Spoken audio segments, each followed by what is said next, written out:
नमस्कार मैत्रिणींनो, विवाह बंधन भाग 30. आदित्य आणि अनया. सकाळचा सूर्यकिरण हळूच अनयाच्या खोलीत शिरत होता. काल रात्री उशिरापर्यंत जागरण, मनात चाललेली घालमेल, आदित्यचे शब्द, सगळं काही तिच्या मनात अजूनही घोळत होतं. डोळे उघडताच तिला कालचा क्षण आठवला. आदित्यने पहिल्यांदाच इतक्या प्रामाणिकपणे आपली असुरक्षितता तिच्या समोर मांडली होती. अनया उठून खिडकीजवळ उभी राहिली. बाहेर अंगणात तुळशीजवळ आई पूजा करत होती. सगळं नेहमीसारखंच होतं, पण तरीही तिच्यासाठी काहीच पूर्वीसारखं राहिलं नव्हतं. सगळं बदललंच होतं.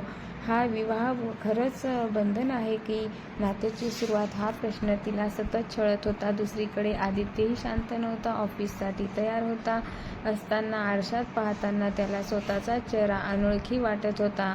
कायम आत्मविश्वासाने निर्णय घेणारा आदित्य काल अनयासमोर मात्र पूर्णपणे उघडा पडला होता. तिला सगळं सांगणं योग्य होतं का? पण मग त्याला जाणवलं, जर लग्न असूनही आपण खोटं जगणार असू तर त्या नात्याला अर्थ तरी काय? नाश्त्याच्या टेबलावर दोघं समोरासमोर बसले होते. घरात आई बाबा होते, पण वातावरणात एक वेगळी शांतता होती. अनयाने चहाचा कप उचलला, हलकसं आदित्यकडे पाहिलं. त्याच्या नजरा क्षणभर भिडल्या आणि लगेचच दोघांची नजर वळवली. आईने ते पाहिलं. अगं अनया, आज तू जरा शांत दिसतेस, सगळं ठीक आहे ना? अनया हलकसं हसली. हो आई, फक्त थोडासा थकवा आहे. आदित्य काहीच बोलला नाही. मग पण त्याच्या मनात वादळ चालू होतं. ऑफिसमध्येही त्याचं लक्ष कामात लागतच नव्हतं. फायली उघड्या होत्या आणि पण डोळ्यासमोर अनयाचं शांत पण खोल नजर असलेलं चेहरा चित्र होतं. ती काय विचार करत असेल? तिला हे नातं स्वीकारणं कठीण जात असेल का? सायंकाळी तो मुद्दामच लवकर घरी आला आणि अनयाच्या खोलीत बसून डायरी लिहित होती. दरवाजाची हलकी चाहूल लागताच तिने मान वर केली. आदित्य दारात उभा होता. मी आत येऊ का? याचा आवाज नेहमीपेक्षा मंद होता. तो अनयाने डायरी बंद करत उत्तर दिलं. थोडा वेळ दोघंही शांत बसले. शेवटी आदित्य म्हणाला, काल रात्री मी तुला अचानक खूप काही सांगितलं. कदाचित तुला वेळ हवा असेल तर मला फक्त एवढंच सांगायचं होतं की तुझ्यावर कोणताही दबाव नाही. त्यानंतर अनयाने खोल श्वास घेतला. आदित्य, मला वेळ हवा आहे हे खरं आहे, पण तू जे बोललास त्यातून एक गोष्ट कळली, तू खोटं नाहीस आणि हेच मला महत्त्वाचं वाटतं. आदित्यने तिच्याकडे आश्चर्याने पाहिले. आणि मला हे लग्न अचानकच मिळालं. अनया पुढे बोलू लागली. पण मी हे फक्त जबाबदारी म्हणून जगायचं नाही. मला हळूहळू का होईना पण समजून घ्यायचं आहे. आपण दोघं एकमेकांसाठी योग्य आहोत का?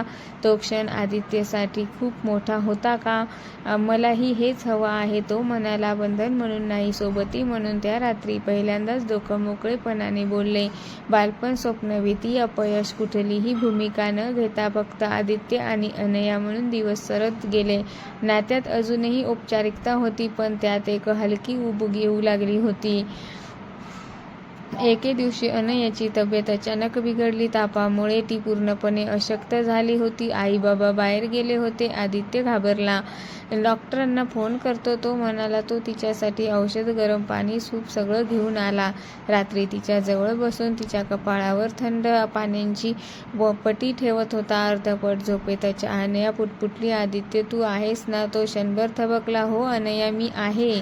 त्या एका वाक्यात अनयाला सुरक्षित वाटलं आणि आदित्यला पहिल्यांदाच जाणवलं, तो फक्त नवरा नाही, तो तिचा आधार बनत चालला आहे. काही दिवसांनी अनया बरी झाली.